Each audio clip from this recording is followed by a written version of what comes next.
बिस्मिल्लाहिर्रहमानिर्रहीम। शुरू अल्लाह के नाम से जो बड़ा ही मेहरबान और नहायत रहम वाला है। आज मैं आप सबसे शेयर करने वाली हूँ पास्ता की बड़ी ही आसान, बड़ी ही मज़ेदार और झटपट सी रेसिपी। इसमें हम ना चिकन यूज़ करेंगे, ना कोई क्रीम यूज़ करेंगे, लेकिन ये टेस्ट में इतना मज़ेदार होगा कि आपकी हर तरफ वाह वाह हो जाएगी। तो जी चलते हैं किचन की तरफ और बनाते हैं ये मज़ेदार ज़बरदस्त सा हमारा सिंपल सा झटपट सा पास्ता। इसके लिए सबसे पहले हमने ले ली है एक कढ़ाई या फिर देगची, जो भी आपके पास ऑप्शन है। हल्के फ्लेम पे इसको रख देंगे और 2 से 3 टेबलस्पून कुकिंग ऑयल या फिर घी इसमें शामिल कर देंगे। इसके बाद आपने शामिल करने हैं यहाँ पे लहसुन के जवे 3 अदद छोटे-छोटे काट के इस तरह से चॉप करके शामिल कर लें।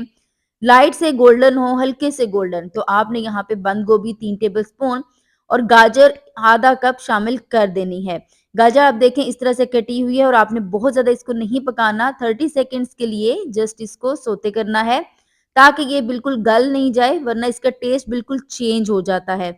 अगर आपके पास स्प्रिंग अनियंस यानी हरी प्याज़ है, तो वो भी आप यूज़ इसमें कर सकते हैं। आधा कप शिमला मिर्च इसमें शामिल करेंगे और यहाँ पे हम इसको बहुत ज़्यादा नहीं पकाएँगे। वही बात अगेन कि आप सब्जियों को मैक्रोनी, पास्ता, स्पैघेटी किसी में भी बहुत ज़्यादा नहीं गलाते। इसको आपने हार्ड रखना होता है। अब आप यहाँ पे शामिल करेंगे जी कुटी लाल मिर्च 1 टीस्पून, यहाँ पे सफ़ेद मिर्च शामिल करेंगे हाफ टी स्पून और हाफ टी स्पून ही यहाँ पे शामिल करेंगे काली मिर्च और कुटी हुई शामिल करनी है आपने। नमक आप अकॉर्डिंग टू टेस्ट शामिल करेंगे। हल्का-सा इसको मिक्स करेंगे और उसके बाद फ्लेम ऑफ कर देंगे और उसके बाद हम चलते हैं इसकी सॉस की तैयारी की तरफ। इसके लिए मैंने यहाँ पे कढ़ाई ली है, कढ़ाई में 2 टेबलस्पून बटर मैंने ले लिया है और कढ़ाई यहाँ पे मैंने हल्के फ्लेम पे रखी है, तेज़ फ्लेम पे नहीं रखनी है आपने। जब ये बटर मेल्ट होगा तो आपने इसमें मैदा शामिल कर देना है। अच्छा जी, यहाँ पे आपने बटर जो होता है ना उसको बहुत ज़्यादा गरम नहीं करना है, बिल्कुल हल्का-सा गरम होगा तो आपने इसमें मैदा शामिल कर देना है। और अब मैदे को आपने इसमें पकाना है, बस 1 से 2 मिनट पकाइएगा ताकि मैदा जले नहीं और इसकी अच्छी-सी खुशबू आना शुरू हो जाए।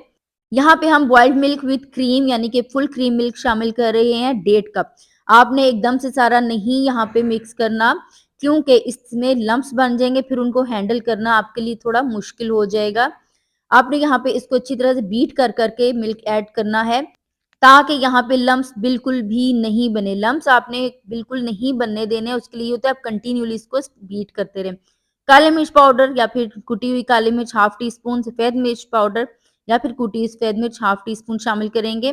अब आपने इसको बस मिक्स करना है अच्छे से, ताकि काली मिर्च और सफ़ेद मिर्च ना यहाँ पे पक जाए, कच्चापन उसमें ना रहे। यहाँ पे जी हमने कर लिया, बीट कर के इसको पका लिया है। अब आपने क्या करना है, इसको गाढ़ा करना है, बहुत ज़्यादा गाढ़ा नहीं करना, हल्का गाढ़ा कीजिएगा, ज़्यादा गाढ़ा करेंगे तो आपका पास्ता जो है ना उसकी लुक भी खराब होती है, उसका टेस्ट भी चेंज हो जाता है। 1 कप बॉइल्ड पास्ता है यहाँ पे हम शामिल कर रहे हैं, यानी कि बॉयल करने से पहले 1 कप था और बॉयल करने के बाद ऑफ कोर्स ज़्यादा क्वांटिटी हो जाती है। आपने इसको बॉयल करना है, जो पैकेट पे इंस्ट्रक्शंस होती है ना उसी के अकॉर्डिंग ही आपने इसको बॉयल करना है। अच्छे से इसको मिक्स करेंगे और ये देखें कितनी ज़बरदस्त इसकी लुक आती जा रही है। अब आपने क्या करना है जी, इसमें शामिल कर देनी है जो सब्जियाँ आपने पकाई थी वो सारी की सारी आपने इसमें शामिल कर देनी है। और आपने इनको अब मिक्स करना है। फ्लेम आपने हल्का ही रखना है इस दौरान, तेज़ फ्लेम नहीं रखना, वरना ये बहुत ज़्यादा पास्ता पक जाएगा और ड्राई हो जाएगा। हमारा पास्ता यहाँ पे रेडी हो चुका है। या आप चाहें तो इसी टाइम पे सर्व कर लें, चाहें तो ऑप्शनल है। नेक्स्ट जो मैं प्रोसेस कर रही हूँ, जो कि मैंने किया था, मेरे घर में इसी तरह से खाया जाता है, यानी कि मैं इस पे 3 से 4 अदद चीज़ के स्लाइसेस रख दूँगी। चीज़ स्लाइसेस आप चाहें तो स्किप कर दें, लेकिन अगर आप इसको शामिल कर लेते हैं ना, तो बड़ा ही मज़ेदार और ज़बरदस्त सा टेस्ट आता है। लेकिन चीज़ का मैंने आपको ऑप्शनल इसलिए बताया कि चीज़ जो है ना बहुत एक्सपेंसिव होता है, तो आप चाहें तो इसको स्किप कर दें। तो जी ये थी मेरी आज की रेसिपी। आपको मेरी रेसिपी पसंद आई हो तो एक प्यारा-सा कमेंट ज़रूर कर दीजिएगा। मिलते हैं एक नई रेसिपी के साथ, तब तक के लिए दुआ में याद रखिए। अल्लाह हाफ़िज़, अल्लाह निगहबान और अपने प्यारों का रखें ढेर सारा ख़याल।